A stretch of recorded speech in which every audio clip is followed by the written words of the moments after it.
പ്രധാനമന്ത്രി കേരളത്തിലേക്ക്.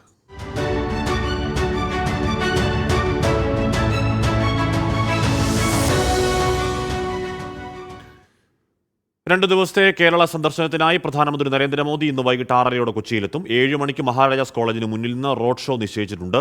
നഗരത്തിൽ പോലീസും SPGയും സുരക്ഷാ ക്രമീകരണങ്ങൾ ശക്തമാക്കി. ഗതാഗത നിയന്ത്രണവും ഏർപ്പെടുത്തിയിട്ടുണ്ട്. പ്രത്യേക വിമാനത്തിൽ നെടുമ്പാശ്ശേരിയിലെത്തുന്ന പ്രധാനമന്ത്രി ഹെലികോപ്റ്ററിൽ കൊച്ചി ദക്ഷിണ നാവികാസനത്തേക്കെത്തും. പിന്നീട് മഹാരാജാസ് കോളേജ് ഗ്രൗണ്ട് മുതൽ എറണാകുളം ഗസ്റ്റ് ഹൌസ് വരെ 1.3 കിലോമീറ്റർ ദൂരം റോഡ് ഷോ.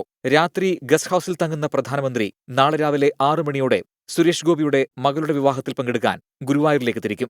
തൃപ്രയാർ ക്ഷേത്രത്തിലും പ്രധാനമന്ത്രി സന്ദർശനം നടത്തും. കൊച്ചിയിൽ മടങ്ങിയെത്തുന്ന നരേന്ദ്രമോദി വെല്ലിംഗ്ടൺ ഐലൻഡിൽ കൊച്ചിൻ ഷിപ്പ്യാർഡിന്റെ അന്താരാഷ്ട്ര കപ്പൽ റിപ്പയറിംഗ് കേന്ദ്രം, പുതിയ ഡ്രൈ ഡോക്ക് എന്നിവ രാജ്യത്തിന് സമർപ്പിക്കും. മറൈൻ ഡ്രൈവിൽ BJP ശക്തി കേന്ദ്ര ഇൻചാർജർമാരുടെ യോഗത്തെ അഭിസംബോധന ചെയ്തതിനു ശേഷം ഡൽഹിയിലേക്ക് മടങ്ങും. പ്രധാനമന്ത്രിയുടെ സന്ദർശനത്തോടനുബന്ധിച്ച് കൊച്ചിയിൽ പഴുതടച്ച സുരക്ഷാ ക്രമീകരണങ്ങളാണ് ഒരുക്കിയിരിക്കുന്നത്. ഉച്ചയ്ക്ക് 2 മണി മുതൽ നഗരത്തിൽ ഗതാഗത നിയന്ത്രണം ഏർപ്പെടുത്തിയിട്ടുണ്ട്. 24 കൊച്ചി.